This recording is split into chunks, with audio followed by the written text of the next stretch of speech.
চিনেন? চিনি স্যার, তবে কথা হয় না। কেন কথা হয় না? ওই যোগাযোগ নেই, তারপর হচ্ছে ফেসবুক ফ্রেন্ড এরকমও নেই, এর জন্য। ও আচ্ছা, তাহলে চিনেন কিভাবে? আপনি সরি। চিনি হচ্ছে স্যার, তাদের একটা আছে, পেজ আছে, চাক ভয়েস নামে আমাদের একটা গ্রুপ আছে আর কি, আমাদের চাকদের হ্যাঁ, আচ্ছা।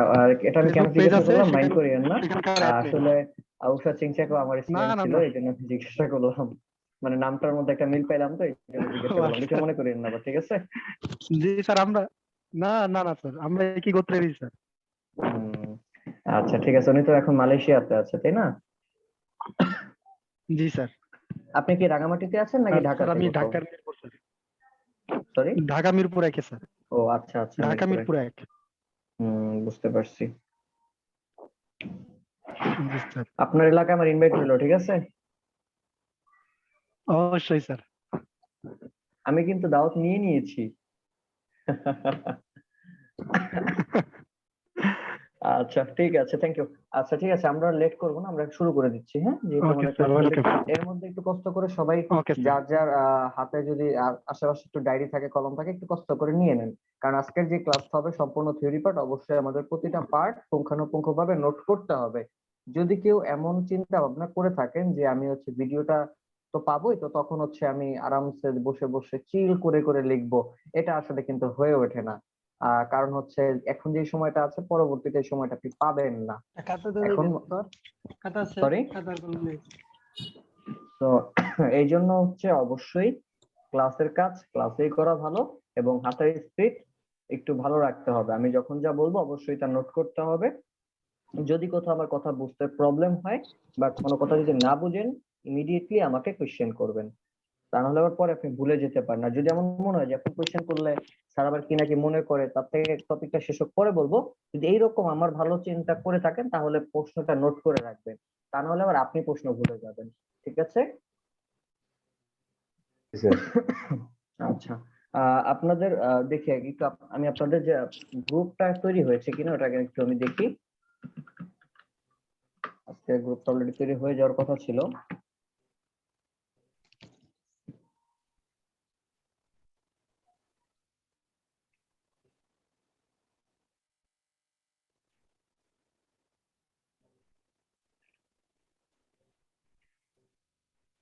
আচ্ছা, আপনারা কি সেই গ্রুপে অলরেডি জয়েন হয়ে গেছেন নাকি? স্যার গ্রুপে জয়েন হয়েছে। Facebook group. হ্যাঁ হ্যাঁ, ফেসবুক গ্রুপে হ্যাঁ। সবাই জয়েন হয়েছেন? জি স্যার। জি স্যার। আচ্ছা, আমি এই যে মাত্র রিকোয়েস্ট দিয়েছি, হয়তো আমি কালকের মধ্যে জয়েন হয়ে যাব। আচ্ছা ঠিক আছে, আমি শুরু করে দিচ্ছি। আবার কে? নাজমুল হুদা। আচ্ছা স্যার, আপনাকে একবার পারমিশন দেওয়া যাচ্ছে না, আপনি ফোন দিয়ে জয়েন করেছেন। স্যার আমি কি কম্পিউটার এবং মোবাইল দুটো দিয়ে আলাদাভাবে জয়েন করতে পারবো? হ্যাঁ হ্যাঁ, কোনো সমস্যা নেই, পারবেন তো। নামটা ঠিক রেখেন, তাহলেই হবে, যেন আমি চিনতে পারি। হ্যাঁ আচ্ছা স্যার, তাহলে আমি জয়েন করলাম। ঠিক আছে।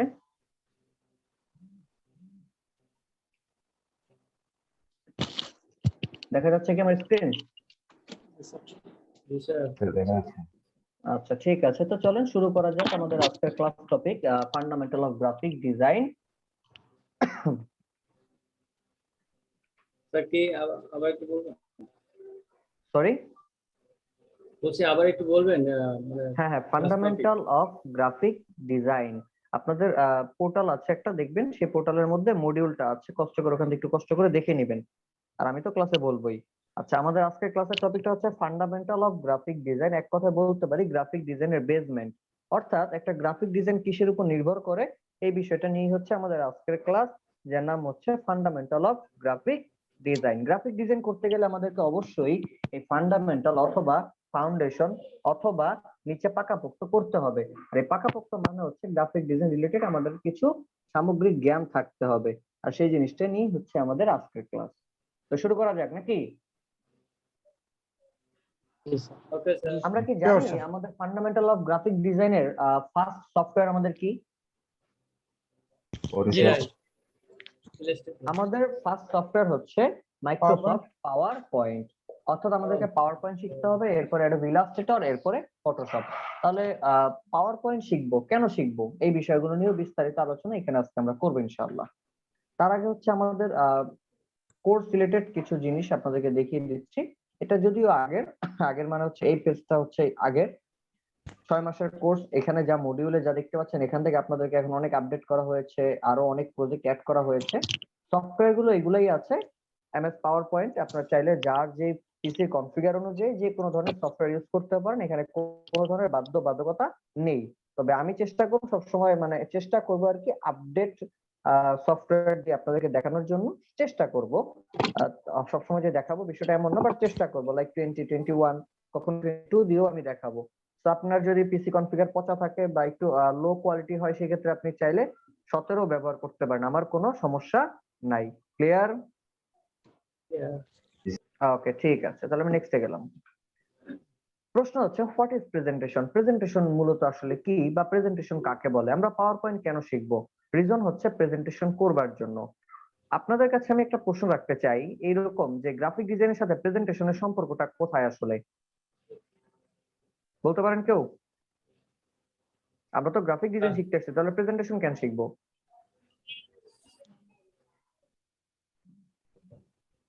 গ্রাফিক্স করার পর প্রেজেন্টেশন কোনো জিনিসকে আমি আসলে বোঝাতে পারছি না। আচ্ছা, সমস্যা নাই স্যার, আমি দেখাই দিব। মূলত একজন গ্রাফিক ডিজাইনার সে যাই করুক না কেন, তাই হচ্ছে ওয়ান কাইন্ড অফ প্রেজেন্টেশন। প্রশ্ন হচ্ছে প্রেজেন্টেশন কি? যদি এই প্রশ্নটা আপনাকে করা হয়, আপনি সহজে উত্তর দিবেন এক কথায় উপস্থাপন করা। যে কোনো বিষয়ের উপর যে কোনো কিছুই উপস্থাপন করা। লাইক একজন ক্যানভাসার, আমরা রাস্তাঘাটে কি ক্যানভাসার দেখি? জি। আচ্ছা, একজন ক্যানভাসার কি করে? সে কি উপস্থাপনা করছে না তার নিজস্ব কোনো একটা প্রোডাক্ট নিয়ে? সে করছে, বরং অনেক ভালোভাবে করছে। দেখবেন প্রোডাক্ট বিক্রি হোক চাই না হোক, যখন তিনি বক্তব্য রাখে, যখন তিনি পরিবেশন করছে কোনো বিষয় নিয়ে, তার প্রোডাক্ট নিয়ে, তখন দেখবেন চারপাশে লোকজন দাঁড়িয়ে যায়, অনেকক্ষণ দাঁড়িয়ে দেখে। মনে রাখতে হবে, যদি সেখানে 10 জন দাঁড়ায়, একজন হলেও কিন্তু তার প্রোডাক্টটা কিনতেছে, তার মানে কিন্তু সে কিন্তু সাকসেসফুল, তাই না? আচ্ছা, এক কথা হচ্ছে যে সাকসেসটা হচ্ছে সে কেন হচ্ছে, এই রিজন গুলা কি, এই বিষয়গুলো আমরা এখানে জানবার চেষ্টা করব। তো এখানে দেখেন অনেকগুলো পয়েন্ট আছে, 6টা পয়েন্ট আছে। হোয়াট ইজ প্রেজেন্টেশন, আপনি চাইলে এগুলো লিখতে পারেন, অথবা আমি যেটা বললাম সহজ কথায়, একদম সহজ, প্রেজেন্টেশন মানেই হচ্ছে এক কথায় উপস্থাপনা করা। নির্দিষ্ট কোনো বিষয়ের উপর উপস্থাপনা করাই হচ্ছে কি প্রেজেন্টেশন। অনেক কিছু আছে এখানে, the activity of formally presenting something, the act of making something publicly available, presenting news or other information by broadcasting or printing, তারপরে শো আর ডিসপ্লে। মানে প্রেজেন্টেশনটা কিভাবে করে মানুষ। আপনি চাইলে, লাইক আমরা যখন রাস্তাঘাটে চলাফেরা করি, লাইক ধরেন আপনি যদি নিউ মার্কেট এলাকা দিয়ে গাড়ি দিয়ে যান, দেখবেন বড় বড় হচ্ছে ব্রডকাস্টিং সাইনবোর্ড থাকে, বড় বড় বিলবোর্ড থাকে। হ্যাঁ, ইলেকট্রনিক বিলবোর্ড আছে, যেখানে কিনা হচ্ছে আপনার দেখবেন অ্যাড আসতেছে আবার যাচ্ছে, কি হয় না, ওইটাও তো একটা প্রেজেন্টেশন। তাহলে প্রেজেন্টেশন অনেক স্টাইল থাকতে পারে, বাট এক কথায় মূল বিষয়টাই হচ্ছে কি আমার উপস্থাপনা করা। ক্লিয়ার? জি। গুড। একটা প্রেজেন্টেশনের ক্ষেত্রে সাধারণত দুইটা জিনিসই আমরা পাই, ফেলার আর সাকসেস। ফেলার আর সাকসেস এর মাঝামাঝি বলতে আর কোনো শব্দ নাই, দুইটাই জিনিস, এক হচ্ছে কি ফেলার, এক হচ্ছে সাকসেস। ফেলার কখন? যখন স্বাভাবিকভাবেই আপনার প্রেজেন্টেশন, আপনার উপস্থাপনা ভালো হবে না, আপনার প্রোডাক্ট সেল হবে না, আপনার বক্তব্য যদি সুন্দর না হয়, আপনার বক্তব্য যদি সুমিষ্টভাষী না হয়, কথা যদি স্পষ্ট না হয়, জনগণ বা ভোক্তা বা শ্রোতা তারা শুনবে না, আপনার প্রোডাক্ট কিনবে না। দিন শেষে কি আপনি অ্যাজ এ ফেলার। বাট যদি কিনা আপনার কথা সুন্দর হয়, আপনার বোঝানোর স্টাইল যদি ভালো হয়, সেই ক্ষেত্রে কি আপনার প্রোডাক্ট অবশ্যই তারা নেবে, আপনার উপর বিশ্বাস করে, আপনার কথার উপর একটা ভ্যালু ক্রিয়েট করবে। তখন আপনি কি দিন শেষে সাকসেস পারসন বা এজ এ সাকসেস রিপ্রেজেন্টার। তাহলে মূল বিষয়টাই হচ্ছে কি, প্রেজেন্টেশনের দুইটা ধাপ আমরা পাই, সাকসেস আর হচ্ছে কি ফেলার। মাঝামাঝি বলতে কোনো শব্দ নাই, যে একটু সাকসেস একটু ফেলার, এমন বলতে কোনো কথা নাই। ক্লিয়ার? জি। প্রশ্ন আছে কারো? না ভাই, ওকে, যারা কথাবার্তা বলেন না, একদম চুপচাপ, মুখে একদম লাগাম দিয়ে রাখছেন, খবরদার, কথা বলতে হবে। নেক্সট, প্রেজেন্টেশন কোয়ালিটি, আমি একটু আগে একটা উদাহরণ দিয়েছিলাম, যেরকম কিনভাসার যখন রাস্তায় দাঁড়িয়ে অনেক কিছু মুখরোচক কথা বলে, তখন অনেক লোক দাঁড়িয়ে থাকে, কিছু লোক তার প্রোডাক্ট কিনেও। কেন কিনে? কারণ তার কোয়ালিটি ভালো। আমি যদি এখানে 4টা প্রোডাক্ট আছে, লাইক কসমেটিক্স টাইপ হচ্ছে 2টা আর হচ্ছে জুস টাইপের 2টা, আমি যদি আপনাদেরকে একটু বলি, আপনাদেরকে একটু চয়েস করতে বলি যেখান থেকে কোন 2টা জিনিস আপনারা নেবেন, যদি বলি যে আপনাদেরকে আপনারা একটা কসমেটিক নেবেন একটা জুস নেবেন, কোনটা নেবেন, উপরেরটা না নিচেরটা? নিচেরটা। নিচের গুলা নেবেন। প্রশ্ন, কেন নিচের গুলা নেবেন? দেখতে আকর্ষণীয় দেখতে তাই। সুন্দর। দেখতে আকর্ষণীয়, এক্স্যাক্টলি রাইট। তাহলে প্রেজেন্টেশন মানে কি? উপস্থাপনা করা। আপনি আপনার কাজটা কিভাবে উপস্থাপন করছেন। এই যে ডিজাইনটা কি করছে? একজন গ্রাফিক ডিজাইনার। এটা কে করছে? একজন গ্রাফিক ডিজাইনার। দুইটাই তো গ্রাফিক ডিজাইনার করছে। তাহলে এটা বেশি চলবে কেন? কারণ এটার কোয়ালিটিটা ভালো। তেমন কিছুই না, এটার মধ্যে অনেক কিছু অ্যাড করছে, বাট এটা দেখতে ভালো না। সাধারণত আমরা মানুষ হচ্ছে এরকম যে আগে দর্শনদারি পরে গুণ বিচারি। এর মানে কি? এর মানে হচ্ছে আমাদের কাছে যে জিনিসটা দেখতে ভালো লাগে আমরা মনে করি এটাই পৃথিবীর সব থেকে ভালো প্রোডাক্ট। ধরেন এই কসমেটিকটার মধ্যে অনেক পার্শ্ব প্রতিক্রিয়া আছে, এটা আপনার স্কিনে দিলে স্কিন নষ্ট হয়েও যেতে পারে, এরপর আপনি এটা কিনবেন। এটার যদি সামনে থাকে, এই দুইটা যদি আপনার সামনে দেওয়া হয় আপনি এটা চয়েস করবেন। কারণ কি? আপনার কাছে দেখে মনে হচ্ছে এটা অনেক ভালো। যদি এই কোম্পানির উপর একটা কোম্পানির মালিক এসে যদি আপনাকে মালিক এসে যদি বলে আমার এই প্রোডাক্টটা নেও, এর মধ্যে কোনো পার্শ্ব প্রতিক্রিয়া নাই, ফ্রিতে দিব, আপনি তাও নিবেন না, বলবেন না আমার ভালো লাগে না। কারণ কি? এটার কোয়ালিটিটা বাজে। তার মানে কি? একটা প্রোডাক্ট মানুষ কখন নিবে, একটা ডিজাইন মানুষ কখন নিবে? যখন তার কোয়ালিটিটা সুন্দর হবে। কথা ক্লিয়ার? জি স্যার। তার মানে প্রেজেন্টেশনের কোয়ালিটিটা হচ্ছে one of the most important part of presentation. Clear? G G sir, G. Clear. Okay, next. লিখে রাখি, প্রেজেন্টেশন টাইপ হচ্ছে 2 ধরনের। প্রেজেন্টেশন টাইপ কয় ধরনের? 2 ধরনের। 2 ধরনের। কি কি প্রেজেন্টেশন টাইপ 2 ধরনের? Number 1 single media, number 2 multimedia. ঝটপট লিখতে হবে। আমি আবারও বলছি, প্রেজেন্টেশন টাইপ কয় ধরনের? 2 ধরনের। Number 1 single media, number 2 multimedia. প্রশ্ন হচ্ছে সিঙ্গেল মিডিয়া কি? নোট রাখি, যেই মিডিয়াতে একটি মাত্র এলিমেন্ট ব্যবহার করে ডিজাইন করা হয়। আমি আবারও বলছি, যেই মিডিয়াতে একটি মাত্র এলিমেন্ট ব্যবহার করে ডিজাইন করা হয় তাকেই বলা হয় সিঙ্গেল মিডিয়া।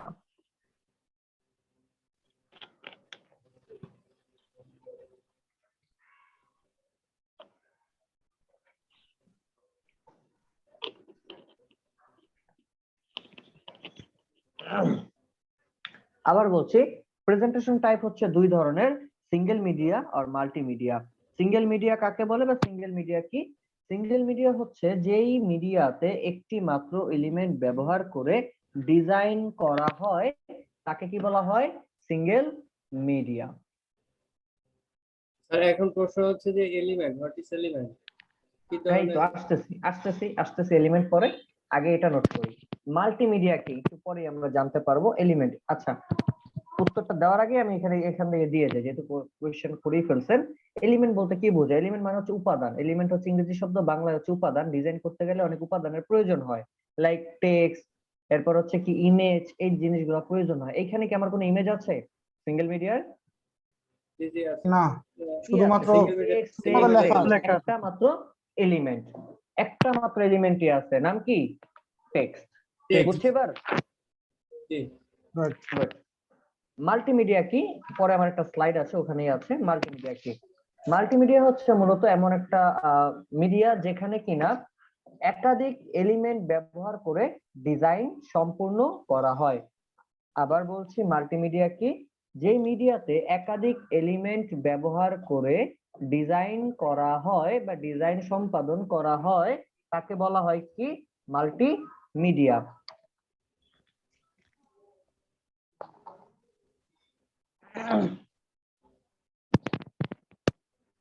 এই মাল্টিমিডিয়া সাধারণত কোথায় ব্যবহার করা হয়? মাল্টিমিডিয়া ব্যবহার করা হয় প্রিন্ট রিলেটেড প্রোডাক্টের ক্ষেত্রে।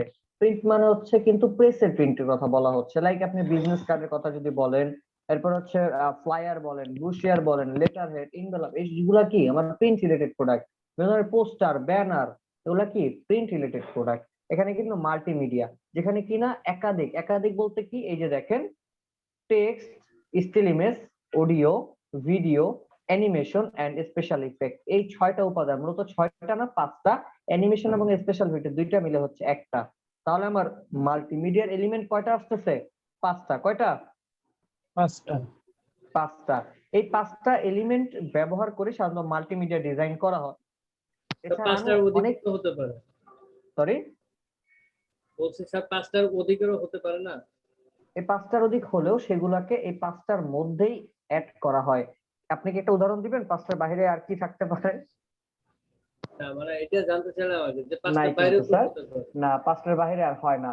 কি থাকতে পারে? আর কিছুই নাই, যদি থাকে সেটাই 5টার মধ্যে চলে আসবে। ঠিক আছে, স্যার এই 5টা আমি, 5টাই কি আবার একটু বলবেন? হ্যাঁ অবশ্যই, এই যে লেখা আছে text, still image, audio, okay, আর বলতে হবে না। Video, animation and special effects. ঠিক আছে, ওকে। সো প্রিন্টের মধ্যে ব্যবহার হয়। টিভির মধ্যে আমরা টেক্সটও দেখতে পাই, অনেক সময় ইমেজও দেখতে পাই, অডিও শুনতে পাই, ভিডিও দেখতে পাই, অ্যানিমেশন রিলেটেড কিন্তু ডিজাইনও আমরা ভিডিও টিভির মধ্যে দেখতে পাই। অ্যাড আসে না? স্যার একটু রেকর্ড পারমিশনটা দিয়ে। এতক্ষণ কোথায় ছিলেন? স্যার ফোনে ছিলাম তো, ফোন থেকে তো আর রেকর্ড করা যায় না, ল্যাপটপে মাত্র আচ্ছা ঠিক আছে, দিয়েছি। একটু আর্লি আসার ট্রাই করবেন, হ্যাঁ। ওকে, তো আমি কি টিভির মধ্যে বিভিন্ন ধরনের আমরা অ্যাড দেখতে পাচ্ছি, যেখানে কি আমার বিভিন্ন ধরনের এলিমেন্ট আমরা ব্যবহার করতে পারি।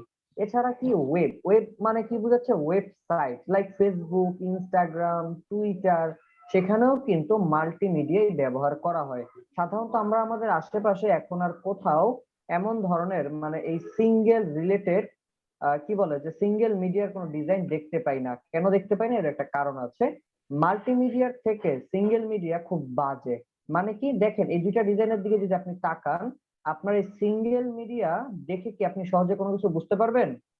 না।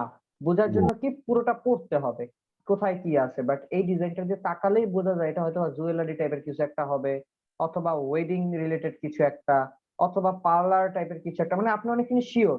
বাট সিঙ্গেল মিডিয়ার দিকে তাকালে কোনো শিওরিটি আসতেছে না।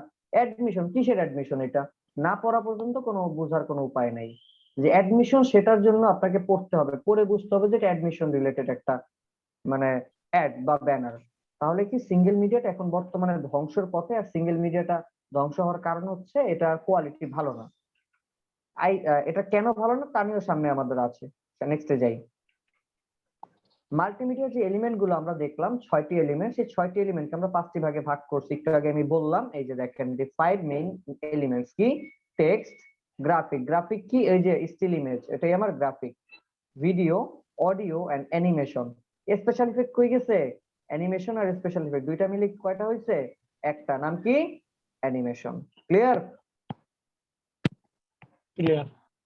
ওকে, একটু কষ্ট করে নোট করেন, মাল্টিমিডিয়ার 5টি এলিমেন্টকে আমরা দুইটি স্টাইলে ভাগ করতে পারি। আবার বলছি, মাল্টিমিডিয়া এলিমেন্টকে দুইটি ভাগে ভাগ করা যায়। মাল্টিমিডিয়া এলিমেন্টকে দুইটি ভাগে ভাগ করা যায়। Number 1, static elements. Number 2, dynamic elements. আমি কিন্তু প্রশ্ন করব একটু পরে। স্যার একটু রিল্যাক্স, আমি লিখতেছি। হ্যাঁ হ্যাঁ, লেখেন। নাম্বার 1টা কি ছিল? স্ট্যাটিক এলিমেন্টস, এই যে লেখা আছে স্ট্যাটিক স্ট্যাটিক এলিমেন্টস। এলিমেন্ট আর ডাইনামিক এলিমেন্ট। স্ট্যাটিক এলিমেন্টস আর একটা নাম কি? Dynamic elements. স্ট্যাটিক বলতে কি যেটা স্থির থাকে, নড়াচড়া করে না। যেমন টেক্সট এন্ড ইমেজ দিয়ে যে ব্যানার গুলো করা হয়, যেমন একটা জুয়েলারি অ্যাড দেখলাম, ওইটাই কোনোদিন নড়াচড়া করবে? জি না। করবে না, ওইটাকে কি বলা? স্ট্যাটিক। ডাইনামিক কোনটা? এমন অ্যাড যেটা কিনা নড়াচড়া করে, ভিডিও দেখতে পাই আমরা, সাউন্ড শুনতে পাই, এছাড়া অ্যানিমেশন টাইপের কিছু আসতে পারে। ওই ধরনের এলিমেন্ট ওলা ডিজাইনকে কি বলা হয়? ডাইনামিক এলিমেন্টস এর ডিজাইন। কিসের ডিজাইন? Dynamic elements. বুঝতে পারছি? জি স্যার। জি। প্রশ্ন আছে কারো? No sir. গুড। মাল্টিমিডিয়া কেন গুরুত্বপূর্ণ একটু আগে আমি প্রশ্ন করছিলাম, বোঝানোর ট্রাই করছিলাম। মূলত মাল্টিমিডিয়া আর সিঙ্গেল মিডিয়ার পার্থক্যটা হলেই আসলে বোঝা যায়। সহজ কথা হচ্ছে easy to communicate a group of people at same time. মাল্টিমিডিয়াটা সাধারণত সিঙ্গেল মিডিয়ার থেকে খুব সহজেই বুঝতে সাহায্য করে, ইজি টু আন্ডারস্ট্যান্ড, সহজে বুঝতে সাহায্য করে, এবং যেটা কিনা একই সময়ে একাধিক বিষয় আপনাকে বোঝাতে পারে। এই যে এটা সিঙ্গেল মিডিয়া দেখলে আপনি কনফিউজড হয়ে যাবেন, বাট এটা দেখলে আপনি কনফিউজড হবেন না। এই ডিজাইনটা দেখলে হয়তো আপনি মানে সিঙ্গেল মিডিয়া দেখলে আপনি চিন্তা করবেন এটা কিসের, মানে কোনোটার নির্দিষ্ট কিছু আসবে না, বাট এটা দেখলে কয়েকটা পয়েন্ট আপনার মাথায় কাজ করবে, হয় জুয়েলারি অথবা ফ্যাশন অথবা লাইক হইতে পারে কি হতে পারে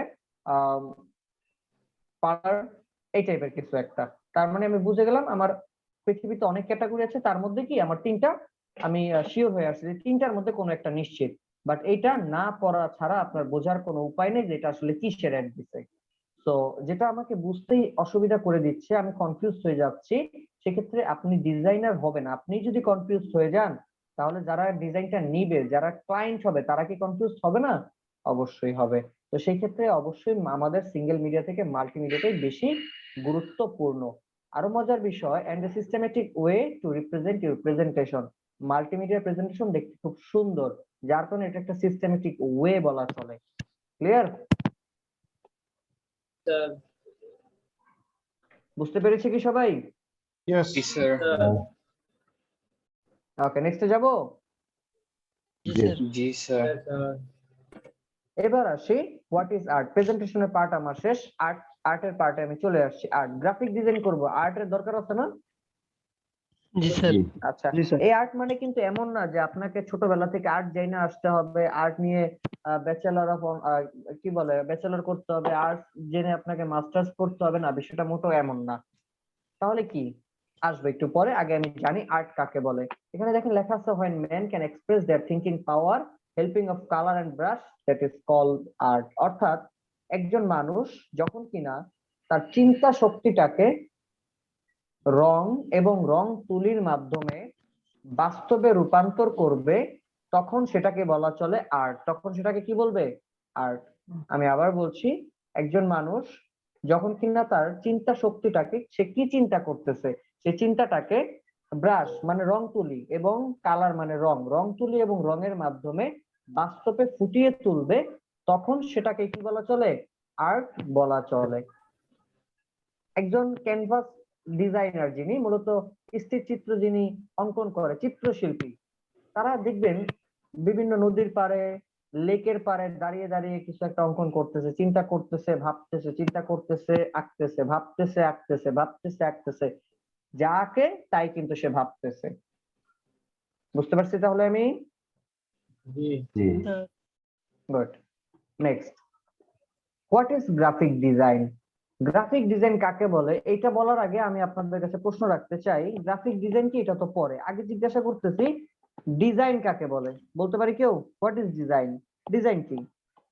গ্রাফিক ডিজাইন তো পরের পার্ট, আগে বলি আমরা ডিজাইন কাকে বলে।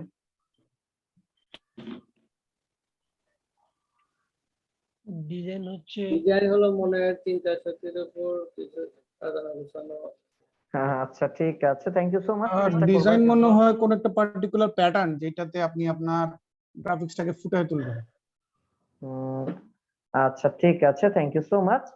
আসলে মনের ডিজাইন আলপনা বলতে বিষয়। আমরা, আচ্ছা ডিজাইন বলতে আমরা যেটা বুঝি এক কথায় হচ্ছে আপনি যা করবেন তাই ডিজাইন। লাইক আপনি, আপনার হাতে কলম আছে বা পেন্সিল আছে, একটা সাদা কাগজ নিয়ে যা চোখ বন্ধ করে ইচ্ছা মতো হাত ঘুরালেন, কিছু একটা হয়েছে, ওইটাও একটা ডিজাইন, বাট ওটা গ্রাফিক ডিজাইন নয়।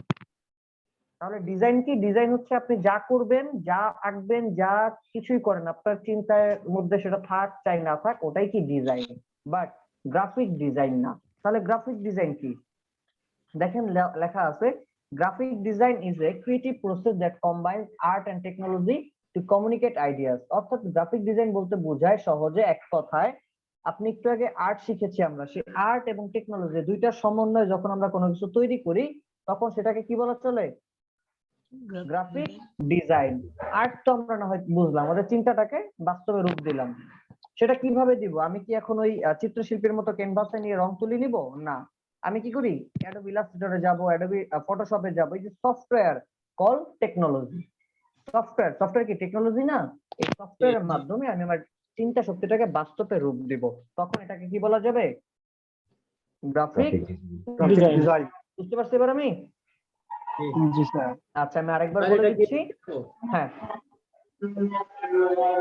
বলেন বলেন। আর একটু সময় দিবেন, এটা লিখে নেবো কিনা? হ্যাঁ হ্যাঁ লিখে নেন না, লিখে নেন অথবা স্ক্রিনশট মেরে রাখেন, যেভাবে আপনার ভালো লাগে। Graphic design is a creative process that combines art and technology to communicate ideas. এতটুকু লেখেন অথবা একটা স্ক্রিনশট দিয়ে রাখেন। গ্রাফিক স্যার ডিজাইন কেমনে স্ক্রিনশট দেয় কিভাবে ল্যাপটপে? আপনার দেখেন ওই F12 এর পাশে একটা বাটন আছে প্রিন্ট এস কিউআর, ওইটার মধ্যে ক্লিক করেন। অথবা F12 স্ন্যাপশট যদি থাকে সেটা দিয়েও ক্লিক করতে পারেন, তাহলে স্ক্রিন হয়ে শট হয়ে যাবে, অথবা মোবাইল থাকলে ছবি তুলে রাখেন। আচ্ছা গ্রাফিক ডিজাইন কি? একটা ক্রিয়েটিভ প্রসেস, সৃজনশীলতার একটা পদ্ধতি, যেটার মধ্যে কি আর্ট এবং টেকনোলজি এই দুইটার কম্বিনেশন দিয়ে তৈরি করা হয় সাধারণত। বুঝতে পারছি? জি। Next graphic type. Graphic design জানলাম, এবার আমাদের জানতে হবে গ্রাফিক টাইপ। নোট করি, গ্রাফিক টাইপ হচ্ছে দুই ধরনের। পৃথিবীতে যা কিছু আছে গ্রাফিক ডিজাইনের সব কিছুই হচ্ছে আমার দুইটা টাইপের মধ্যে। আবার বলছি গ্রাফিক টাইপ কয় ধরনের? দুই ধরনের। Number 1 raster graphic.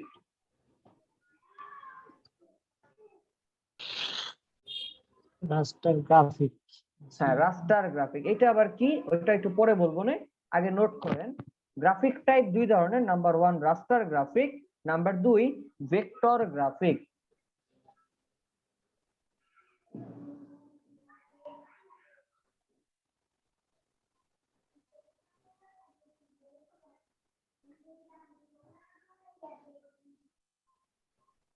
নোট করেছে কি? জি স্যার। ওকে, এবার প্রশ্ন হচ্ছে রাস্টার গ্রাফিক কি? প্রশ্ন আসছে সুন্দর করে, এখানে দেখেন ব্লু সাইনে লেখা আছে raster graphics are composed of a pixel. এখানে আপনাদের একটা প্রশ্ন আসবে, ওর উত্তর আমি পরে দিব, আগে নোট করেন। রাস্টার গ্রাফিক কি? যে গ্রাফিক পিক্সেলস দ্বারা অনেকগুলা পিক্সেল দ্বারা গঠিত হয় সেই গ্রাফিক কি বলা হয়? Raster graphic. এখন পিক্সেল আবার কি ওটা একটু পরে আসতেছি, নোট করেন। রাস্টার গ্রাফিক কি? যে গ্রাফিক অনেকগুলা পিক্সেল দ্বারা গঠিত হয় সেই গ্রাফিক কি বলা হয়? Raster graphic. Raster graphics are composed of pixels. Vector graphic কি? যে গ্রাফিক একাধিক পাথ দ্বারা গঠিত হয় সেই গ্রাফিককে কি বলা চলে?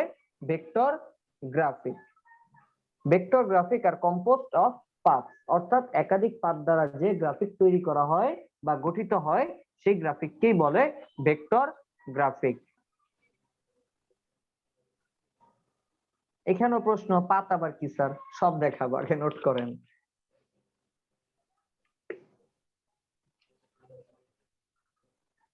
স্যার পার্ট নাকি path? Path, path, PATH, path, আর এস যোগ হবে অনেকগুলা, এই জন্য পাথ। ফারজানা ম্যাডাম আছেন? Thank you. ফারজানা ম্যাডাম আছেন? জি স্যার আছি। আচ্ছা কইছিলেন এতক্ষণ? স্যার আমি শুনতেছি। শুনতেছেন? জি স্যার আমি ক্লাস করতেছি। আচ্ছা আর্ট কাকে বলে?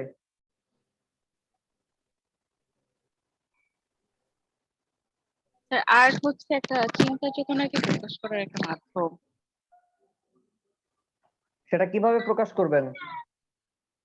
সেটা হচ্ছে আমরা এদের ফটোশপ আর হচ্ছে অ্যাডোবি ইলাস্ট্রেটর দিয়ে। হয় নাই। রং তুলি এবং রঙের মাধ্যমে। আর গ্রাফিক ডিজাইনটা কি? সেখানে আমরা আর্ট এবং টেকনোলজি দুইটাকে সমন্বয় করে তৈরি করি। আচ্ছা ঠিক আছে, থ্যাংক ইউ। আরো মনোযোগী হইতে হবে ক্লাসে। জি স্যার। এমডি আব্দুল হালিম আছেন? জি স্যার আছেন না? হ্যাঁ আপনি তো আছেন, দেখতে পাচ্ছি। আচ্ছা স্যার আমার ভিডিও পারমিটটা দিলে ভালো হতো স্যার। নেন, দিয়ে দিলাম। ওকে আমি নেক্সটে যাচ্ছি, আবার একটু পরে কোশ্চেন চলে আসবো। রাস্টার গ্রাফিক কি এবং ভেক্টর গ্রাফিক কি আমরা জানলাম, এবার আসি পিক্সেল আর পাথ কি। তার আগে এই দুইটা পার্থক্যটা একটু জেনে আসি। রাস্টার দেখেন এখানে দুইটা ডিজাইন আছে, এই একটা ডিজাইন, এই একটা ডিজাইন। এই দুইটা ডিজাইনকে বা দুইটা ইমেজকে যখন আমরা কিনা 64,000% জুম করলাম, কত হাজার পার্সেন্ট? 64,000% যখন জুম করলাম তখন আমরা দেখতে পাচ্ছি, এই যে দেখেন এটা রাস্টার, এই যে দেখেন ছোট ছোট বক্স দেখা যায়, জি স্যার। এই বক্স এক একটা বক্সকে বলা হয় এক একটা পিক্সেল। যে স্কোয়ার স্কোয়ার বক্স দেখতে পাচ্ছি, এক একটা বক্স হচ্ছে এক একটা পিক্সেল। এখন একটা পিক্সেলে কি আর একটা মানে একটা ইমেজ হয়? না, না অনেকগুলো পিক্সেল লাগবে, এই জন্যই বলা হয়েছে অনেকগুলো পিক্সেল দ্বারা যখন কিনা একটা আহ, কি বলে যে গ্রাফিক গঠিত হয় তখন সেটাকে কি বলে, রাস্টার গ্রাফিক বলে। তা আর বলতে পারেন এই যে পিক্সেল গুলা সাধারণত আমরা কোথায় দেখতে পাই এগুলা, এই বক্স বক্স? ডিজিটাল স্ক্রিনে, আচ্ছা, ফোনের স্ক্রিনে। আমরা ফোন দিয়ে যখন কোনো ছবি তুলি সেই ছবিটাকে জুম করলে এইরকম স্কোয়ার স্কোয়ার বক্স দেখি, তাই না? জি স্যার। আবার হুম। স্যার টিভির খুব কাছাকাছি চলে গেলে এরকম দেখা যায়। হ্যাঁ, আচ্ছা, এরপর আছে ভেক্টর গ্রাফিক। ভেক্টর গ্রাফিক কি, এই একটা গ্রাফিক, এটাকে যখন জুম করলাম তখন এটার মধ্যে কি আর কোনো এরকম বক্স বক্স কিছু দেখা যায়? না স্যার। না। কারণ এটা ভেক্টর, কারণ এটা পাত দ্বারা তৈরি করা হয়েছে।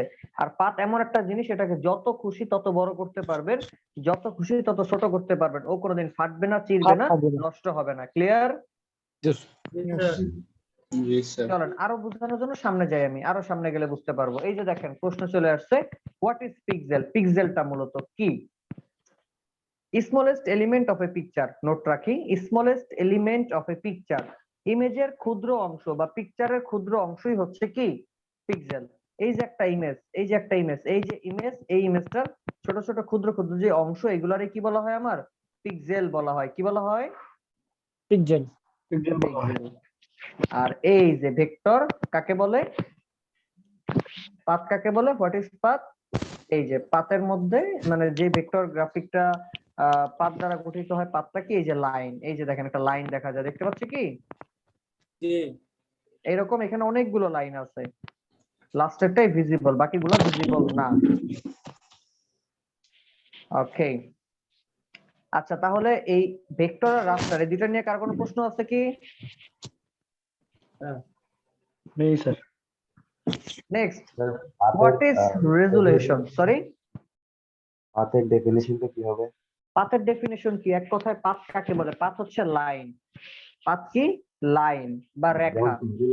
পিক্সেলের যে একটা আমরা ছোট ইয়া পাইছি ডেফিনিশন থেকে, হুম, হুম। স্মলেস্ট। হুম, ভেক্টরের ভেক্টরের পাথের কোনো ইয়া থাকবে? না, ভেক্টর পাথের এরকম কোনো সংজ্ঞা নাই। ভেক্টর পাথে যেটা হচ্ছে সরাসরি লাইন, তো এই জন্য জাস্ট এটাই দেওয়া আর কি। আচ্ছা আচ্ছা, ঠিক আছে, থ্যাংক ইউ। ওকে, ঠিক আছে। স্যার এখানে Okay, আরেকটা next, তফাৎ, what is- আরেকটা তফাৎ দেখা যেতে পারে স্যার। এই যে এই যে এটা বোঝাচ্ছে যে ভেক্টরটা দেখেন কিরকম আর রাস্তাটা কিরকম, ইমেজ এটা তো আগেই দেখা আসছি। Next, what is resolution? ভেক্টরের সফটওয়্যার তো দুইটা বুঝিনি স্যার। স্যার বলছি যে রাস্টার অর্থাৎ পিক্সেল ডিপেন্ড করে সাধারণত পিএস অর্থাৎ ফটোশপের উপর। এটা আমি আসবো, যখন আসবো তখন আমি দেখাবো না, হ্যাঁ? আচ্ছা ঠিক আছে স্যার। ওকে, ঠিক আছে। আচ্ছা, next, what is resolution? Resolution কাকে বলে? লিখে রাখি, রেজুলেশন হচ্ছে পিক্সেল পার ইঞ্চ, অর্থাৎ একটা ইমেজের পার ইঞ্চিতে কতগুলো পিক্সেল আছে সেটাই হচ্ছে কি ওই ইমেজের রেজুলেশন। আগে নোট করি, এরপরে বুঝাইয়া দিচ্ছি। আবার বলতেছি, হোয়াট ইজ রেজুলেশন? রেজুলেশন কি? Pixel pixel per inch. Per inch, short form PPI. অনেক ভাবে প্রশ্ন আসতে পারে, পিপিআই এর ফুল মিনিং কি বা রেজুলেশন Right, কাকে বলে? পিক্সেল পার ইঞ্চ। এখন পিক্সেল পার ইঞ্চটা কি? এই যে দেখেন উপরে যে ইমেজটা, এবার ইমেজটা দিয়ে বুঝাই। লাইক এই যে আমার পিক্সেলের যে ইমেজটা আছে, এই ইমেজের মনে করেন এখানে আমার আছে 1 ইঞ্চি, মনে করি হাইটে আছে 2 ইঞ্চি, উইতে আছে মনে করি 1 ইঞ্চি, জাস্ট মনে করি। সাধারণত রেজুলেশনের মাপটা হয় আমার উইতে 1 ইঞ্চির মধ্যে যতগুলো পিক্সেল থাকবে তাই। যদি হয় এইখান থেকে এই পর্যন্ত 1 ইঞ্চি মনে করেন, তাহলে কয়টা পিক্সেল আছে গুনি, 1 2 3 4 5 6 7 8, মনে করেন এখানে 20টা আছে মনে করি।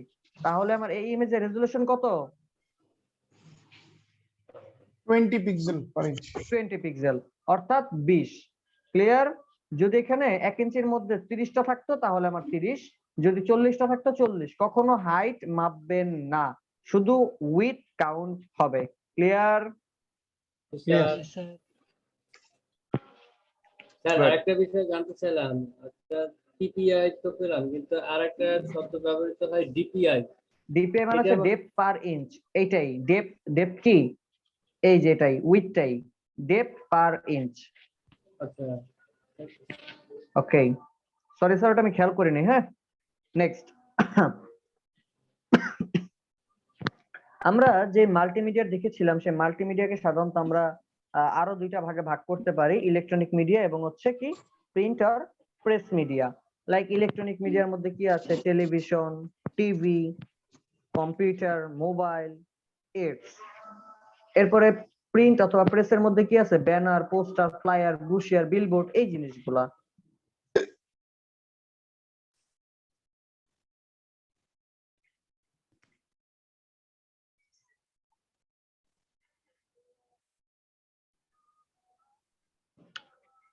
নেক্সটে যাই। হ্যাঁ, এবার আমি আসতেছি কালার। আমাদের কালার নিয়ে কথাবার্তা বলতে হবে, যেহেতু আমরা গ্রাফিক ডিজাইন করতে আসছি, কালার সম্পর্কে জানতে হবে। What is colour? কালার কাকে বলে? বলেন, কালার কাকে বলে? কালার স্যার রং। কালার রং তো আমিও জানি, সে রং কাকে বলে? আর তো জানি না। আচ্ছা, এক কথা হচ্ছে, যদি আমার কাছে সংজ্ঞা জানতে চান, এটা সংজ্ঞা আছে। সংজ্ঞা ছাড়া যদি বলেন যে স্যার এক কথায় বলেন কালার কাকে বলে, এক কথায় হচ্ছে আপনি পৃথিবীতে যা কিছুই দেখেন সবকিছুই কালার। কালার কাকে বলে?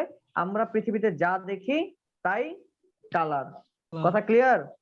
এবার যদি সংজ্ঞার কথা জিজ্ঞাসা করেন যে সংজ্ঞা কি, স্যার এক একজন বিজ্ঞানী এক এক রকম সংজ্ঞা দিয়েছে। তবে এখানে যে সংজ্ঞাটা উল্লেখ করা আছে সেটা হচ্ছে এরকম: সূর্যের কিরণ মাটিতে ভূপাতিত হওয়ার পরে রিফ্লেক্ট হয়ে চোখে আমরা যা দেখতে পাই তাই হচ্ছে কি কালার। এটা সংজ্ঞা। যদি এটা মনে না থাকে ভুলে যান, কঠিন মনে হয়, দরকার নাই। What is colour? আমরা যা দেখি তাই কালার।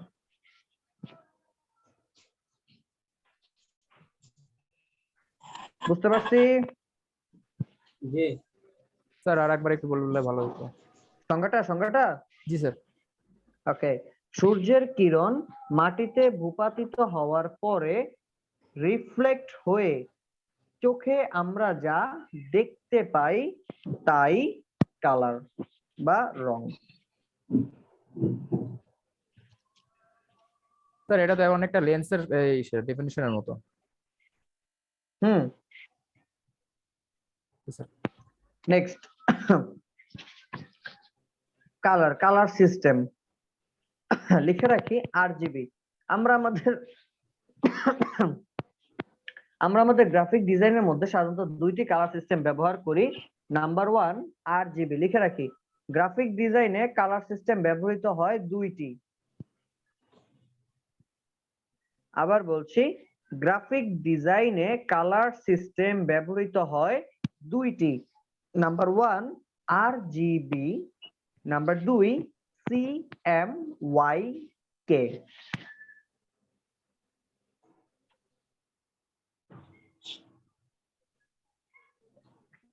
লিখছি? স্যার। এবার আসি আরজিবি বলতে কি বোঝায়। আরজিবি মানে হচ্ছে রেড, গ্রিন, ব্লু, আর জিবি। প্রতিটা কালারে ভেরিয়েশন হচ্ছে 256টা। ভেরিয়েশন আবার কি? আমরা দোকানে গিয়ে অনেক সময় বলি যে ভাই আমাকে একটা রেড কালার টি শার্ট দেখান, দেখালো, এরপরে কি বলি যে ভাই এটা থেকে আর একটু ডার্ক আছে কিনা, আর একটু লাইট আছে কিনা জিজ্ঞাসা করি না? জি একটা কালারের ডার্কনেস আর লাইটনেস এই দুইটাকে বলা হয় কালারের ভেরিয়েশন। কি বলা হয়? কালারের ভেরিয়েশন। ঠিক তেমনি রেড, গ্রিন, ব্লু, প্রতিটা কালারের ভেরিয়েশন হচ্ছে 256টা করে। কয়টা করে? 256 করে। দেখেন এখানে লেখা আছে 255, তাহলে আমি 256 কেন বলতেছি? স্যার আপনারা হয়তো গণনা ভুলে গেছেন। 0 থেকে 255 টোটাল 256টা। 0 থেকে 255 টোটাল কয়টা? 256। বুঝছো এবার? স্যার। এই তিনটা কালারকে যদি আমি সংমিশ্রণ করি, অর্থাৎ 256, 256, 256, এই তিনটা কালারকে সংমিশ্রণ করলে আমরা কালার পাই 1,67,77,216। নোট রাখি, 100% বিভিন্ন এক্সামের কোয়েশ্চেন এগুলো আসে। নিজের নাম ভুলে যাবেন, এটা যেন না ভুলেন কখনো। আবার বলছি, রেড, গ্রিন, ব্লুর তিনটা কালারকে সংমিশ্রণ করলে আমরা কালার, টোটাল কালার পাই, পসিবল কালার পাওয়া সম্ভব 1,67,77,216 অথবা 16.8 মিলিয়ন, প্রায় 16.8 মিলিয়ন, প্রায় এটা প্রায় শুধু কথাটা RGB পাশে লিখবেন। বুঝিনি? এটা শুধু পাওয়া যাবে RGB ভিতরে।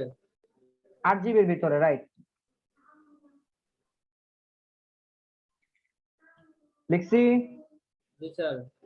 Good. এখানে আরেকটা জিনিস পাই আমরা, নাম হচ্ছে 8 বিট। বিট মানে কি? এই বিট হচ্ছে কম্পিউটারের বিট না, এই বিট হচ্ছে সফটওয়্যারের কালার বিট, অর্থাৎ সফটওয়্যারের যে কালার ধারণ ক্ষমতা, সেই কালার ধারণ ক্ষমতার বিট। এই বিটকে মূলত এই RGBর তিনটা যে কালার 1,67,77,216, এই 16.8 মিলিয়ন কালারকে বোঝায় 8 বিট দ্বারা। 8 এর কম হয় না, 8 এর বেশি হয়। তিনটা কি হয়? 8, 16, 32। 8, 16, 32। মনে রাখতে হবে আমাদের ডিজাইনে আমরা সবসময় ব্যবহার করব 8 বিট। এখন প্রশ্ন, স্যার কেন 8 বিট ব্যবহার করবো, এর বেশি কেন ব্যবহার করবো না? 8 মানে যদি 16.8 হয় মিলিয়ন, তাহলে 16 মানে কি এর দ্বিগুণ, তাই তো? 32 মানে তো তারও দ্বিগুণ, তাহলে তো যত বেশি নেব তত ভালো। একটু স্বাভাবিক মস্তিষ্কে চিন্তা করে দেখেন, আপনারা বা আমরা আশেপাশে যত ডিজাইন দেখি, কোন ডিজাইনে কি 3টা 4টার বেশি কালার ব্যবহৃত হয়? স্যার আজানের পরে বললে ভালো হতো, একটু বুঝতে অসুবিধা হচ্ছে। যাদের বুঝতে অসুবিধা একটু মিউট করেন না, আজানের সাউন্ড হচ্ছে, মিউট করেন না, আমার তো এখানে হচ্ছে না। ওকে, তো যেটা বলতে চাচ্ছিলাম যে 1,67,77,216 এই টোটাল কালারটা হচ্ছে কি আমার 8 বিট। আমরা আমাদের ডিজাইনে কখনো 3টা 4টার বেশি কালার ব্যবহার করি না, সেখানে 1,67,77,216 এই কালার গুলাই তো আমার বেশি এক্সট্রা রয়ে যাবে। তাহলে আমি আরো বেশি কালার নিব কেন? এটা কি মানে কি বলে এটাকে, এটাকে অপ্রয়োজনীয় ইউজ বলে না? আর তার থেকেও বড় কথা হচ্ছে, যদি আপনি বিট বাড়িয়ে নেন, কালার যদি বাড়িয়ে নেন, সেক্ষেত্রে আপনার ফাইল সাইজ হয়ে যাবে অনেক ভারী, যেটা কিনা আপনার ক্লায়েন্টের জন্য বা যার জন্য ডিজাইন করবেন তার জন্য হ্যাম্পারের বিষয়। মনে থাকবে? তো সেক্ষেত্রে আমরা ব্যবহার করব কি? তাহলে sir Only 8 bit 8 bit. Clear? Clear. Good. তাহলে স্যার বোঝাচ্ছে যে 8 বিট হলো একদম পারফেক্ট। যে 8 বিট পারফেক্ট না, যদি এখানে যদি সফটওয়্যারে যদি 1 বিট থাকতো আমি বলতাম 1 বিট নিয়ে কাজ করেন, কিন্তু 8 বিটের নিচে নাই, আমি আর কি বলবো। আমরা কি ক্লায়েন্টের জন্য সাধারণত 8 বিট ব্যবহার করব, তাই তো? ক্লায়েন্টের জন্য করেন, নিজের জন্য করেন, সব সময় 8 বিট। আচ্ছা, থ্যাংক ইউ স্যার। ওয়েলকাম।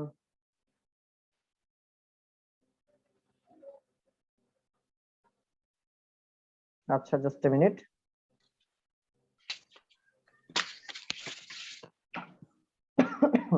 ওকে, এই RGBটাকে আরো একটা নামে পরিচিত করা হয়, মূলত অ্যাডিটিভ কালার সিস্টেম। কি অ্যাডিটিভ মানে উজ্জ্বল কালারও বলা হয় কাকে? RGB কে। বুঝতে পারছি? স্যার এবং এই RGBটা ব্যবহার করা হয় ইলেকট্রনিক মিডিয়ার জন্য। এই দিকটাকে আমরা ইলেকট্রনিক মিডিয়া দেখলাম, সেই ইলেকট্রনিক মিডিয়ার জন্য ব্যবহার করা হয় কি কালার? RGB colour. এই যে ইলেকট্রনিক মিডিয়া অর্থাৎ টেলিভিশন, ওয়েব, কম্পিউটার, মোবাইল, এই সব জায়গায় ব্যবহার হয় কি? RGB। অর্থাৎ যদি আপনি ফেসবুকের জন্য একটা ডিজাইন করেন, একটা লোগো করেন যেটা ওয়েবসাইটে যাবে, তাহলে তার জন্য কালার কি হবে? RGB। গুড। এরপর আমরা জানবো CMYK। CMYK কি? সায়ান, মেজেন্ডা, ইয়েলো, কি ব্ল্যাক। এই 4টা কালারের সমন্বয়ে যে যেটা তৈরি হয় সেটাকে কি বলা হচ্ছে? CMYK অথবা প্রসেস কালার। কি কালার? Process colour. আরো একটা নাম আছে 4 কালার, ওই যে দেখেন আরো একটা নাম আছে সাবস্ট্রাকটিভ কালার। এই যে লেখা আছে দেখেন, সাবস্ট্রাকটিভ কালার। এটার ব্যবহারটা কোথায়? এটা সাধারণত ব্যবহার করা হয় প্রিন্টের ক্ষেত্রে, অর্থাৎ প্রেস থেকে আমরা যে প্রিন্টের ডিজাইন গুলো করব, লাইক ফ্লায়ার, ব্রোশিয়ার, এরপর হচ্ছে বিভিন্ন কুপন ডিজাইনের ক্ষেত্রে কালার মোড কি হবে? অবশ্যই CMYK হবে। মনে থাকবে?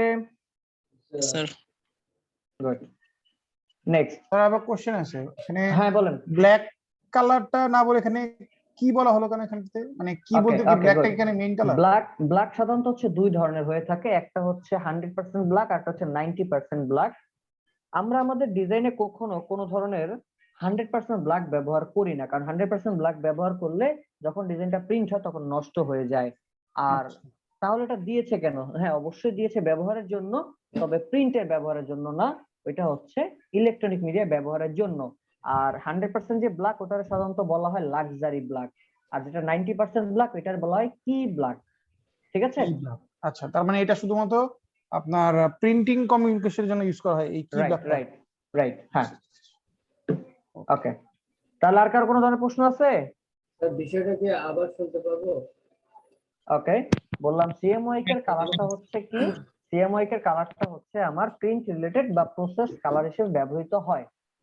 তার প্রশ্ন করেছিলেন যেখানে ব্ল্যাকটা কি কেন যোগ করা হয়েছে, কি মানে হচ্ছে এমন একটা কালার যেটাতে 90% থাকবে, অর্থাৎ কালো 100% না 90%। কালো দুই ধরনের, একটা হচ্ছে 100% কালো আর একটা হচ্ছে 90% কালো। 90% কালোটাকে নাম দেওয়া হয়েছে কি ব্ল্যাক, আর 100% যে কালো সেটার নাম দেওয়া হয়েছে লাক্সারি ব্ল্যাক। লাক্সারি ব্ল্যাকটা সাধারণত ওয়েব রিলেটেড ডিজাইনের ক্ষেত্রে আমরা ব্যবহার করে থাকি, আর প্রিন্ট রিলেটেড প্রোডাক্টের ক্ষেত্রে আমরা 90% ব্ল্যাক যেটা এটা ব্যবহার করি। বুঝছি এবার? জি স্যার। Okay, thank you. আমার এরপর এখন আমরা যেটা দেখবো সেটা হচ্ছে আমরা ফটোশপে কি কি শিখবো, digital painting, image editing, Facebook cover, web icon, animation, banner, image manipulation ইত্যাদি। স্যার আরো অনেক প্রজেক্ট আছে, আর গেলে দেখতে পারবেন। এরপর ডিজিটাল পেইন্টিং এর কাজ দেখাচ্ছে এগুলো।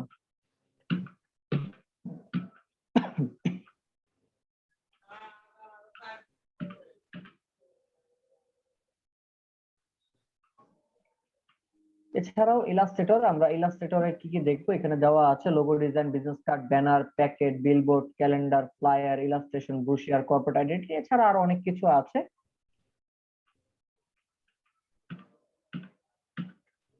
ওকে, তো কোয়ালিফিকেশন, আমাদের একটা জিনিস খুব জানা জরুরি। আমরা হয়তো বা অনেকেই এই জায়গাটায় ভুগি যে নিজেরা চিন্তা করি যে আমি তো আসলে তেমন ভালো শিক্ষিত না, বা আমি তো তেমন ভালো ইংরেজি জানি না, বা আমি গ্রাফিক ডিজাইনে লেখাপড়া করি নাই, আমি কি আসলে গ্রাফিক ডিজাইন হতে পারবো কিনা?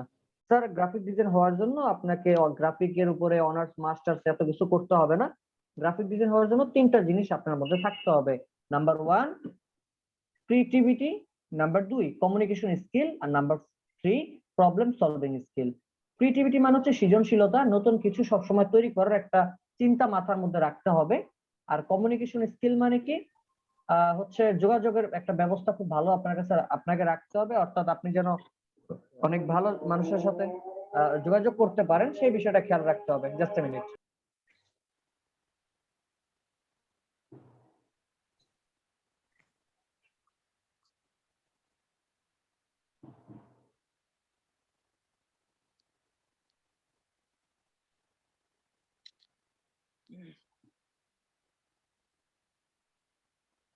আচ্ছা, শুনতে পাচ্ছি? আচ্ছা, তো যেটা বলতে যাচ্ছিলাম যে তাহলে কি দাঁড়াচ্ছে আমার কমিউনিকেশন স্কিল, অর্থাৎ হচ্ছে কি যে একজন ক্লায়েন্ট যদি আপনাকে কাজও দিয়ে যায়, তার কাছ থেকে কাজটা ভালোভাবে আদায় করে নেওয়া, তাকে কনভিন্স করা, তাকে কিভাবে কনভিন্স করলে সে খুশি হবে আপনাকে কাজটা দিবে, তাকে কি বললে আপনার সাথে তার একটা ভালো সম্পর্ক তৈরি হবে, এই বিষয়গুলোরই সাধারণত আমরা কমিউনিকেশন স্কিল বলে থাকি। তো এই জিনিসটা আপনার মধ্যে আনতে হবে। এরপর হচ্ছে problem solving skill. Problem solving skill মানে হচ্ছে যে আমরা কাজ করতে গেলে আমাদের অনেক ধরনের সমস্যা হবে, এটাই স্বাভাবিক। তো সেই ক্ষেত্রে ঘাবড়ানো যাবে না বা ওই সমস্যা নিয়ে বসে থাকা যাবে না, সমস্যাটাকে সমাধান করবার চেষ্টা করতে হবে। আমি একবারও বলছি না আপনাকে সমাধান করতে হবে, বরং জাস্ট সমাধান করবার জন্য চেষ্টা করতে হবে। মনে রাখবেন, একটা স্পেসিফিক সমস্যা ধরে যদি আপনি সেটার সমাধান করার চেষ্টা করেন, বিভিন্ন জায়গা থেকে রিসার্চ করেন, গুগলে সার্চ দেন, ইউটিউবে সার্চ দেন, 24 নক দেন, আমাকে জানান, আপনার আশেপাশে যাদের আছে তাদেরকে জানান, ওই প্রবলেমটার পাশাপাশি অন্যান্য অনেক প্রবলেম যেটা আপনার হয়তো সামনে হতে পারতো, এমন অনেক প্রবলেমের সলিউশন আপনি পেয়ে যাবেন। তো সেই ক্ষেত্রে অবশ্যই আপনাদেরকে এই জিনিসটা খেয়াল রাখতে হবে। ক্লিয়ার? Hello sir. ওকে, প্রশ্ন আছে কোনো? জি স্যার, একটা প্রশ্ন আছে। হ্যাঁ, বলেন। স্যার আছে টপিকের বাইরে আমার কোশ্চেনটা, যে স্যার আমার শিডিউলে আছে যে 8:30 থেকে 10:30 পর্যন্ত ক্লাস, কিন্তু আমি মাত্র দেখি যে অনেক আগেই শুরু হয়ে গেছে। এর আগে আচ্ছা, শিডিউল এখানে যে ফেসবুক গ্রুপে তো আপনি আছেন, ফেসবুক গ্রুপে আছেন? স্যার ফেসবুক গ্রুপে আমাকে এখনো কনফার্ম করা হয় নাই। দেওয়া হয় না, তাহলে হয়তো আপনি লেট করে দিয়েছিলেন। রমজানের কারণে আপনাদের ক্লাসটা রাখা হচ্ছে 7টা থেকে 8টা, শুধুমাত্র 1 ঘন্টা। শুধু রমজানের কারণে রমজানের পর থেকে আবার 8:30 থেকে 10:30 পর্যন্ত আপনাদের ক্লাসটা হবে, ঠিক আছে? জি স্যার, আমি স্যার প্রথম দিনের ক্লাসটা আমি এই করতে পারি না। প্রথম দিন ক্লাস হয় না, প্রথম দিন শুধু পরিচয় পর্ব হয়েছিল। আচ্ছা স্যার, আমাকে একটু গ্রুপের এটা একটু চেক করেন প্লিজ। আমি নিজেও গ্রুপে নাই, আমি মাত্র রিকোয়েস্ট দিয়েছি, হয়তো বা কালকে অফিসে গেলে আমি বললে আমাকে অ্যাকসেপ্ট করবে, তো এরপরে আমি দেখতে পারবো, ঠিক আছে? জি স্যার, আচ্ছা ঠিক আছে, okay. Thank you. Next, how many times will expand daily? একজন ভালো গ্রাফিক ডিজাইনার বা একজন সাকসেসফুল গ্রাফিক ডিজাইনার হওয়ার জন্য কি পরিমাণ সময় আপনাকে ব্যয় করতে হবে কাজের পিছনে? সাধারণত গ্রাফিক ডিজাইন হওয়ার জন্য এখানে যদিও দেওয়া আছে 3 থেকে 4 ঘন্টা, আমি বলবো না শুধু 3 থেকে 4 ঘন্টা না। যদি আপনার কাছে মনে হয় গ্রাফিক ডিজাইনটাকে আপনি আপনার as a life goal set হিসেবে নিতে চাচ্ছেন, সেই ক্ষেত্রে আমি বলবো আপনার প্রয়োজনীয় বিভিন্ন যদি কাজ থাকে, লেখাপড়া, এরপরে হচ্ছে ঘর আব্বু আম্মুকে সময় দাও, এতটুকুর পরে বাকি যে সময়টা আছে সব সময়টা আপনি গ্রাফিক ডিজাইনের পিছনে দেন। অপ্রয়োজনীয় সময়গুলোরে অন্য কোথাও ব্যয় না করে কাজের পিছনে ব্যয় করেন, কাজে দিবে। বুঝাইতে পারছি কথা আমি? এক কথায় আপনার মানে দৈনন্দিন প্রয়োজনীয় যে কাজটা আছে ওই কাজটার পরে যা সময় থাকবে সেটা 5 ঘন্টা, 6 ঘন্টা, 7 ঘন্টা, 8 ঘন্টা যা হয় হোক, ওইটাই আপনি কোথায় দিবেন? গ্রাফিক ডিজাইনের পিছনে ব্যয় করবেন। যদি করতে পারেন, আপনি বিশ্বাস রাখতে পারেন, আজকে থেকে 6 মাস পর ইনশাআল্লাহ আপনি বলবেন যে হ্যাঁ স্যার আপনি যেটা বলেছেন এটা সত্য হয়েছে। বাট যদি না দেন হবে না।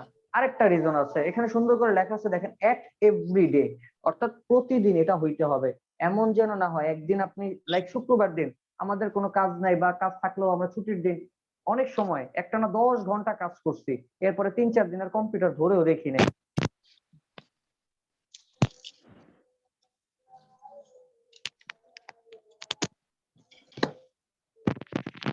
Sorry, just a minute. যেটা বলতেছিলাম, এক কথা এরকম হলে চলবে না। অর্থাৎ আপনাকে সময় ব্যয় করতে হবে সময়ের মতো। অর্থাৎ এমন যেন হয় যে যে সময়টা ব্যয় করবেন সেটা যেন প্রতিদিন ব্যয় হয়। কথা কি শুনতেছি? জি স্যার। জি স্যার। আচ্ছা, প্রতিদিন ব্যয় করতে হবে। এমন করা যাবে না যে আমি একদিন দিয়েছি আবার একটানা 5-6 দিন দিলাম না, না এরকমটা মোটেও বলেও করা যাবে না। সময় দিলে যে সময়টা দিবেন ওটা প্রতিদিন দিবেন, প্রয়োজনে 2 ঘন্টা করে দেন বা এটা কন্টিনিউ প্রতিদিন দেন। বলেন। স্যার এখন কনসিস্টেন্সি মেইনটেইন করতে হবে, সেটা কম হোক বেশি হোক। অবশ্যই অবশ্যই, কোনো সন্দেহ নাই। যদি করতে পারেন তাহলে দিন শেষে ইনশাআল্লাহ অবশ্যই সাকসেস আপনার কাছে দৌড়ে দৌড়ে আসবে। তা না হলে আপনাকে খুঁজতে হবে সাকসেস কোথায় আছে। জি স্যার, স্যার ওটা মাথায় রেখে স্যার ভর্তি হইছি ইনশাআল্লাহ। ওকে, এরপরে আছে market demand of A graphic designer, অর্থাৎ একজন গ্রাফিক ডিজাইনারের মার্কেট ডিমান্ড কেমন। সাধারণত একজন গ্রাফিক ডিজাইনারকে শুধু গ্রাফিক ডিজাইনার নামে পরিচয় হয় না, একজন গ্রাফিক ডিজাইনারকে মার্কেট চেনে brand promoter, creative executive, art director, layout artist, multimedia designer, Photoshop artist, photo art editor, brand identity designer, prepress technician, web designer, এই ধরনের বিভিন্ন নামে তারা সার্চ করে। রিজনটা কি বলতে পারেন? গ্রাফিক ডিজাইনার কেন বলে না? ভাই গ্রাফিক ডিজাইন হচ্ছে একটা বিশাল সমুদ্র, এর মধ্যে অনেক সাইট আছে। তো একজন মানুষ কাজ সব জানতে পারে কিন্তু সব বিষয়ে সে পারদর্শী না। আপনি গ্রাফিক ডিজাইনের সব কাজ জানেন, আমি গ্রাফিক ডিজাইনের আমার আপনার 6 মাসের মডিউলে যা আছে সব আমার মানে অনেক ভালো জানা, কিন্তু তার মানে তো এমন না যে সবগুলো আমি আমার প্রফেশন হিসেবে নিয়েছি। বিষয়টা কি এরকম? জি না স্যার, আমি কি করেছি, সব পারি, তবে তার মধ্যে আমার কাছে পছন্দনীয় একটা সাইট আছে যে আমি এই সাইটটা নিয়ে মার্কেটে কাজ করি, আমি নিজেকে এই নামে পরিচয় করাতে পছন্দ করি। ঠিক তেমনি মার্কেটেও এইরকম বিষয়টা, আপনি গ্রাফিক ডিজাইন তো অবশ্যই জানবেন, সবই জানবেন, তবে আপনার একটা স্পেশাল জিনিস থাকবে যেটা দিয়ে মানুষ আপনাকে চিনবে। ক্লিয়ার? অর্থাৎ আপনার এক্সপার্টিস সাইটটা আর কি, দ্যাটস ইট। আউটসোর্সিং অপরচুনিটি, আসলে আউটসোর্সিং এর অপরচুনিটিটা বলে আসলে আর এখন আর মানে ওরকম বলতে যাচ্ছি না, কারণ এটার অপরচুনিটি আমার থেকে আপনারা ভালো জানেন। আমি এখানে যেটা বলবো সেটা হচ্ছে যে আউটসোর্সিং এবং ফ্রিল্যান্সিং দুইটা পার্থক্যটা কি, what is outsourcing, what is freelancing. আচ্ছা, আপনাদের কাছে আমার প্রশ্ন, বলেন আউটসোর্সিং আর ফ্রিল্যান্সিং কাকে বলে, বা পার্থক্যটা বলেন। স্যার ফ্রিল্যান্সিং স্বাধীনভাবে কোথাও বসে থেকে অন্য কোনো কোম্পানি কিংবা কোনো ক্লায়েন্টের কাজ করে দেওয়া ইচ্ছা স্বাধীন। আচ্ছা আচ্ছা, আউটসোর্সিং আউটসোর্সিং স্যার যারা কাজটা করে নিবে স্যার তারা আউটসোর্সিং, এটা এরকম হয় কি স্যার? আচ্ছা, এক কথা একটু চিন্তা করেন, আজকে থেকে 1-2 বছর আগে আপনারা হয়তো খেয়াল করছেন কিনা জানি না, এরকম হয়েছে রাস্তাঘাটে ব্যানার পোস্টার ছেয়ে গেছিল, আউটসোর্সিং করুন, টাকা ইনকাম করুন, আউটসোর্সিং করুন, টাকা ইনকাম করুন। আউটসোর্সিং করলে টাকা আসে না যায়, এটা আমি তর্কে যাব না, আমি একটা উদাহরণ দিলে আপনারা ক্লিয়ার হয়ে যাবেন। জি স্যার। ধরেন আমাদের বাসায়, সবার বাসায় তো টিভি অথবা ফ্রিজ আছে, আছে না? রাইট আছে। আচ্ছা, ধরেন আপনার বাসায় ফ্রিজ আছে বা আমার বাসায় ফ্রিজ আছে, আমি যখন ফ্রিজটা কিনেছি যেদিন, সেদিনই কি আমি আমার ফ্রিজের সাথে একজন টেকনিশিয়ানকে হায়ার করে রাখছি যে প্রতি মাসে তোমাকে আমি স্যালারি দিয়ে রাখবো, যখন আমার ফ্রিজটা নষ্ট হয়ে যাবে তুমি আমার ফ্রিজটা ঠিক করে দিবা? নেভার। কখনোই কিন্তু আমরা রাখি নাই। তার মানে কি আমার ফ্রিজ জীবনে কোনোদিন নষ্ট হয় না এরকম? না না, নষ্ট হবে, তবে নষ্ট যখন হয়। নষ্ট হওয়ার সময় আমরা কি করি, যখন রিপেয়ার। নষ্ট হয় আমরা রিপেয়ার করাই। রিপেয়ার করতে করে আমাদের আশেপাশে যারা পরিচিত থাকে টেকনিশিয়ান, হাতের নাগালে তাদেরকে ফোন দেই, কল করি। কল দিয়ে কি বলি, ভাই একটু আসো, আমার কি বলে ফ্রিজটা নষ্ট হয়ে গেছে, একটু দেখে যাও কি হয়েছে। ও কি বলে, ঠিক আছে আমি একটা কাজে আছি, ওটা ফ্রি যদি হই আমি চেষ্টা করবো যত দ্রুত সম্ভব আসার। জি তারপর স্যার। আসলো, আসার পরে আপনার কাজটা করলো, আপনার সাথে বললো যে এই সমস্যা, একটা বায়না করলো যে এই কাজটা করলে আমাকে এত টাকা দিতে হবে, আপনি রাজি হইলেন বা একটা দর দর একটা মূলামূলি হইলেন, একটু মার্কেটিং করলেন, ওকে ফাইন, এরপর একটা ফিক্সড রেট আসলো, দেন আপনার কাজটা করে দিল, আপনি টাকা দিলেন, সে চলে গেল। এই যে পুরো একটা ঘটনা ঘটলো, এটা তো আমাদের বাস্তব ঘটনা, তাই না? জি স্যার। এইখানে দুইটা জিনিস ঘটছে, এক হচ্ছে ফ্রিল্যান্সিং আর এক হচ্ছে আউটসোর্সিং। ফ্রিল্যান্সিংটা কি, যিনি টেকনিশিয়ান কাজটা করে চলে গেছে সে হচ্ছে ফ্রিল্যান্সার, সে যেটা করেছে সেটা হচ্ছে ফ্রিল্যান্সিং। সে অন্য একটা পেশায় নিয়োজিত ছিল, এসে ফ্রি সময় আপনার কাজটা সে করে দিয়ে চলে গেছে। আর আপনি আরেকজনকে কোনো জায়গা থেকে আরেকজনকে এনে আপনার কাজটা যে করিয়ে নিলেন, বিনিময়ে তাকে টাকা পে করলেন, এই আপনাকে বলা হয় আউটসোর্সার। আর আপনি যে কাজটা করালেন এটাকে বলে আউটসোর্সিং। তার মানে আউটসোর্সিং করলে কি টাকা আসবে নাকি যাবে? স্যার আউটসোর্সিং করলে স্যার টাকা যাবে। স্যার। আর ফ্রিল্যান্সিং করলে টাকা আসবে। তাহলে আর এটা যারা বলবে যে আউটসোর্সিং করো টাকা ইনকাম করো, আসলে তারা হয়তোবা এটাই জানে না আউটসোর্সিং আর ফ্রিল্যান্সিং কাকে বলে। আর Clear? অনেকটা একটা অবজেক্টের মতো, মানে সাবজেক্ট অবজেক্টকে দিয়ে কাজ করায় নেয়। হ্যাঁ সেটাই, স্যার রাইট। একটা কথা ছিল, যদি অনুমতি দেন স্যার। হুম হুম। স্যার এই যে যে কথা আপনি বলতেছেন, কিন্তু প্রত্যেকটা বারে যে একটা কথা আসতেছে যে এটা করবো এটা করবো সেটা করবে, যদি দরকার হয় কথা বলা যায়, কিন্তু স্যার প্রত্যেকটা কথার বিপরীত কথা না বললে আমাদের একটু শুনতে সুবিধা হয়, আপনারটা একটু ভালো শোনা যায়। আচ্ছা আচ্ছা ঠিক আছে, এটা স্যার আমি কি আপনার বুঝাতে পারছি? বুঝি নাই হ্যাঁ হ্যাঁ হ্যাঁ, ঠিক আছে ঠিক আছে, ওকে, থ্যাংক ইউ। কারণ এখানে জাস্ট দুইজন তো এখানে ক্লাস হচ্ছে না স্যার, ঠিক না? মানে উনি প্রত্যেকটা কথাতেই রেসপন্স করতেছেন। হুম, আচ্ছা ঠিক আছে, আপনারা বলেছেন, আমি নোট রাখলাম, ওকে। আমি নেক্সটে যাই। হ্যাঁ, এখন কেউ রেসপন্স করে না। জি স্যার, নেক্সট যাচ্ছে। আচ্ছা ঠিক আছে, ওকে। এই হচ্ছে আমাদের বিষয়গুলো। এছাড়া আমাদের আরো আছে যে আমাদের ফ্রিল্যান্সিং এখানে যদিও 4 টাইপ অফ মার্কেট প্লেস আছে, এছাড়াও আরো মার্কেট প্লেস আছে। মূলত টাইপ হচ্ছে পৃথিবীতে 5টা: কন্টেস্ট, রিসেলেবল, সার্ভিস, বিট, আর একটা বলা মাইক্রো স্টক। তো 5 নম্বরটা এখানে অ্যাড করা হয় না, একটা বিশেষ কারণ আছে, ওটা যখন ক্লাসে যাবে কারণ সহ সবকিছু উল্লেখ করে দিব, এখন এখানে এগুলো বলবো না। কন্টেস্ট বেস বলতে কি বোঝায়, একটা প্রতিযোগিতামূলক মার্কেট যেখানে কিনা প্রতিযোগিতা হয় এবং প্রতিযোগিতার মাধ্যমে ক্লায়েন্ট তার পছন্দের ডিজাইনটা চুজ করে এবং ওই ডিজাইনের ডিজাইনারকে চুজ করে এবং তাকে পে করে, অর্থাৎ উইনার ঘোষণা করে টাকা দেয়। ক্লিয়ার? জি। Number 2, service based market place. Service based মানে হচ্ছে যে আপনি সার্ভিস দিচ্ছেন, সো অন্য কেউ মানে আপনি সার্ভিস দিয়ে তার কাছ থেকে টাকা নিচ্ছেন, সার্ভিস না দিলে টাকা পাবেন না, সার্ভিস দিবেন তো টাকা পাবেন। এইরকম যে মার্কেট আছে সেই মার্কেটে কাজ করাটাই হচ্ছে কি service based market place. Number 3 হচ্ছে resellable based market place. Resellable কি, যেখানে হচ্ছে আপনি আপনার ডিজাইন গুলো করে রেখে দিবেন, রাতে ঘুমিয়ে গেলেও ফ্রিল্যান্সিং, আপনি এই যে কন্টেস্ট, রাতে ঘুমিয়ে গেলে কন্টেস্ট করতে পারবেন না। সার্ভিস বেস, রাতে ঘুমিয়ে গেলে সার্ভিস দিতে পারবেন না। বাট রিসেলেবল, আপনি কাজ ডিজাইন রেখে রাতে ঘুমিয়ে গেলেও এটা থেকে সেল আসবে, এটা থেকে ইনকাম হতে থাকবে, যেটাকে আমরা অ্যাকাউন্টিং এর ভাষায় বলে থাকি কি বলে যে ঘুমন্ত অংশীদার। অ্যাকাউন্টিং এর ভাষায় বলে ঘুমন্ত অংশীদার, মানে হচ্ছে এটা হচ্ছে মানে ঘুমন্ত একটা মার্কেট প্লেস, যেটাখানে আপনি ডিজাইন রাখবেন, আপনি ঘুমিয়ে যাবেন কিন্তু আপনার কাজ ঘুমাবে না, আপনার এখান থেকে সেল আসতেই থাকবে। নাম্বার 4 হচ্ছে বিডিং বেসড মার্কেট প্লেস। বিড বলতে কি বোঝায় জানি আমরা, বিড মানে কি চেনার কথা তো? স্যার দর অফার দর কষা আরো সহজে বলতে পারি টেন্ডার, টেন্ডার। বাংলায় দরপত্র। টেন্ডার সিস্টেমে লাইক হচ্ছে এখানে কি একজন ক্লায়েন্ট এসে বলবে আমার একটা ডিজাইন লাগবে, আমার মতো আপনার মতো কয়েকশো ডিজাইনার গিয়ে তাদের প্রপোজাল লেটার সাবমিট করবে, ক্লায়েন্ট যার প্রপোজালে মন গলবে তাকে সে কাজটা হ্যান্ড ওভার করবে। এই প্রসেসটাকে বলা হয় কি বিডিং বেসড মার্কেট প্লেস। কারো কোনো প্রশ্ন আছে? জি না স্যার। Okay good. তাহলে এই হচ্ছে আমাদের আজকের টোটাল ক্লাসের সামগ্রিক বিষয়গুলো। এখানে হচ্ছে সাম অফ আওয়ার অ্যাচিভমেন্ট, আমাদের পিছনের কিছু অ্যাচিভমেন্ট অনেক আগের। আচ্ছা যাই হোক, আজকের ক্লাস নিয়ে কারো কোনো ধরনের প্রশ্ন কোনো কিছু কি আছে যে কোনো টপিকটা স্যার একটু বুঝি নাই, এটা একটু যদি মানে ইয়া করে দিন, এরকম কোনো প্রশ্ন? স্যার আমি পরে আসছিলাম, আরজিবি কালারের ব্যাপারটা আমি বুঝতে পারি নাই। আচ্ছা, আরজিবি মানে হচ্ছে রেড গ্রিন ব্লু, যেটা কিনা হচ্ছে আমার ইলেকট্রনিক মিডিয়ার জন্য ব্যবহৃত হয়ে থাকে সাধারণত। কোন মিডিয়ার জন্য? ইলেকট্রনিক মিডিয়ার জন্য। এটা থেকে 1,67,77,216টি কালার পাওয়া সম্ভব, অর্থাৎ 16.8 মিলিয়ন প্রায়। কারণ প্রতিটা মানে 3টা কালার এখানে আছে, প্রতিটা কালারের ভেরিয়েশন হচ্ছে 256। যদি আমি কিনা গুণ দেই 256 ইন্টু 256 ইন্টু 256, তাহলে আমি পেয়ে যাব 256 ইন্টু 256 ইন্টু 256, 1,67,77,216। ক্লিয়ার? জি স্যার। এই তো।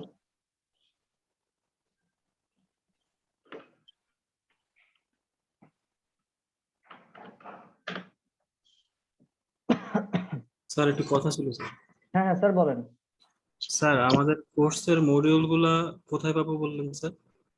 এই যে একটা আপনার এরকম একটা পোর্টাল আছে, দেখেন আপনার যে স্যার পোর্টালটা আছে পোর্টালে গেলে তারপর ওইখানে স্যার সিলেক্ট বেচ, সিলেক্ট অ্যাটেন্ডেন্স স্ট্যাটাস, মানে অনেক কিছু চাই স্যার, এগুলো ঠিক হ্যাঁ বুঝতেছি। এগুলো দিয়ে দিবেন, এগুলো দিয়ে দিবেন। আপনার ব্যাচ নাম্বারটা দিতে হবে না? ব্যাচ নাম্বার দিতে হবে, এরপরে হচ্ছে আরো যা যা চাই এগুলো দিতে হবে। না বুঝলে আমাকে আগামী ক্লাসে দেখিয়েন, কেমন? আচ্ছা আচ্ছা, আগে নিজে বেস একটু বেস চেষ্টা নেম করেন। বলতে স্যার ESPGD 2207 এটা দিলেই তো হবে না স্যার? জি জি জি জি। তাহলে এখানেই সব দেখতে পারবো স্যার মডিউল গুলা? হ্যাঁ ওইখানেই, কারণ লগ ইন করলে এগুলোই সব ওইখানেই সব পাবেন, সবকিছু। আজকের ক্লাসে হোমওয়ার্কটা নোট করেন সবাই। ক্লাস হইলো, হোমওয়ার্ক না দিলে কেমন লাগে? জি স্যার।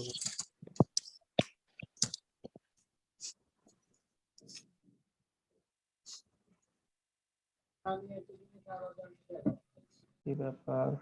স্যার একটা প্রশ্ন ছিল। হ্যাঁ হ্যাঁ বলেন না স্যার। স্যার আজকের ক্লাসটার টাইটেলটা কি? Fundamental of graphic design. আচ্ছা আচ্ছা, ঠিক আছে। কই গেল আপনাদের এই শীট, এই তো খুঁজে পাচ্ছি না। আচ্ছা কোনো সমস্যা নাই, স্যার আমি অন্য সিস্টেম করছি আপনাদেরকে, just a minute.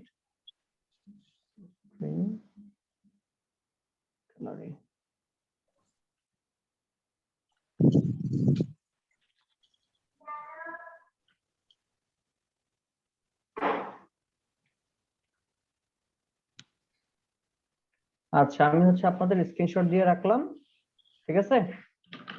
Sir okay, তো হোমওয়ার্ক একটু নোট করেন। হোমওয়ার্কটা কি?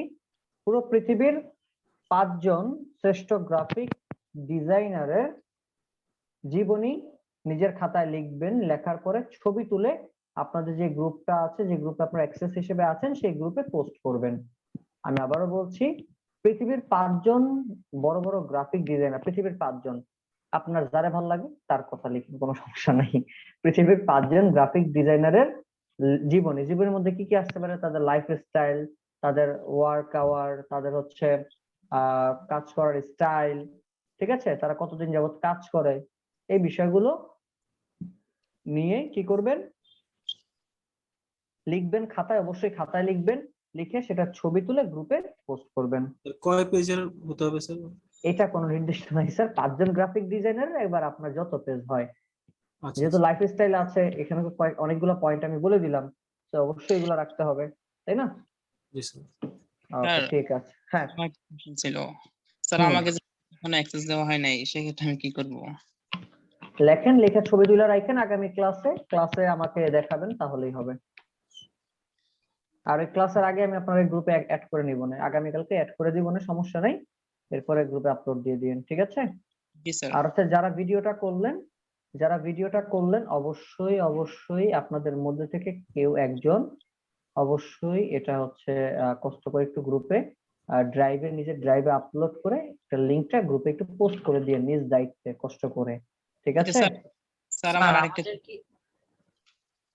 বলেন একটু আর্লি বলতে হবে, নামাজে যাব, বলেন। স্যার এই যে আমি তো স্যার সেলুলার ডাটাই এই ক্লাসগুলো করতেছি, এখন কি স্যার আমি এই ক্লাসটাই আবার অফলাইনে করার জন্য চেষ্টা করবো? বুঝি নাই। স্যার এই ক্লাসটাকে আমি একদম অফলাইনে করতে পারবো নাকি আমার ডাটা দিয়ে আবার ফেসবুকে দেখতে হবে? ডাটা দিয়ে তো ফেসবুকে দেখতে হবে, ফ্রিতে কি দেখতে পারবেন? না স্যার, ডাউনলোডের বিষয়টা আমি জানতে চাচ্ছিলাম আর কি। না ডাটা দিয়ে তো দেখতে হবে। জি স্যার, স্যার এটা আমাদের কি কোনো মেসেঞ্জার গ্রুপ খোলা হবে স্যার? হবে যে স্যার কে ভিডিওটা আপলোড করবে স্যার, তা নাহলে স্যার কে করবে কে করবে। আমি কেন বলতে পারছি না, কারণ আমি তো আসলে বুঝতে পারতেছি না যে আপনাদের কার কার বাসার ব্রডব্যান্ড আছে, কার বাসার ব্রডব্যান্ডের স্পিড কত, কার বাসার, এটা কি আমি জানি বলেন? তো না আপনারা স্যার নিজেরা যেটা করবেন কে করবে স্যার এটা যদি এখানে বলে দিত। নিজেরা আজকে রাতে একটা মেসেঞ্জার গ্রুপ খুলবেন, সেই মেসেঞ্জার গ্রুপে কষ্ট করে একটু আমাকে অ্যাড রাখবেন, কারণ অনেক কিছু বিষয় থাকবে যেগুলো হচ্ছে আমি চাইলেও আপনাদের সরাসরি ফেসবুক গ্রুপে বলতে পারবো না, অনেক কিছু ইনফরমেশন চাইলে আমি ওখানে দিতে পারবো না। বা ধরেন ক্লাস করতেছেন, হুট করে ধরেন কি বলে আমার কারেন্ট চলে গেল, বা আপনাদের একজনের কারেন্ট চলে গেল, এখন অ্যাটেন্ডেন্স দিবে, এমন সময় আপনার কারেন্টটা চলে গেছে, এখন আপনি গিয়ে কি মেইন গ্রুপে পোস্ট দিবেন স্যার আমার কারেন্ট চলে গেছে অ্যাটেন্ডেন্সটা দিয়ে দিন? না, তখন ওই মেসেঞ্জার গ্রুপে একটা লিখে দিলে আমি এটা দেখে দেখা গেল অ্যাটেন্ডেন্সটা দিয়ে দিলাম। তাহলে স্যার একজনের একটা মেসেঞ্জার গ্রুপ খুলতে হবে স্যার। হ্যাঁ, আপনার একটা মেসেঞ্জার গ্রুপ খুলে সেখানে আলোচনা করে নেবেন, কে নিজেদেরটা বলবেন যে আমি দিতে পারি বা চাইলে আমি দিতে পারি, নিজেরা বলে 2 জন 3 জন ঠিক থাকবেন, সবসময় এনআরআই দিবেন, ঠিক আছে? স্যার খুললে স্যার এখনই খুলতে হবে, কারণ আমরা তো একজনের সাথে একজন এখনই খুলে ফেলেন, আমি থাকতে পারছি না, আমি নামাজে চলে যাব।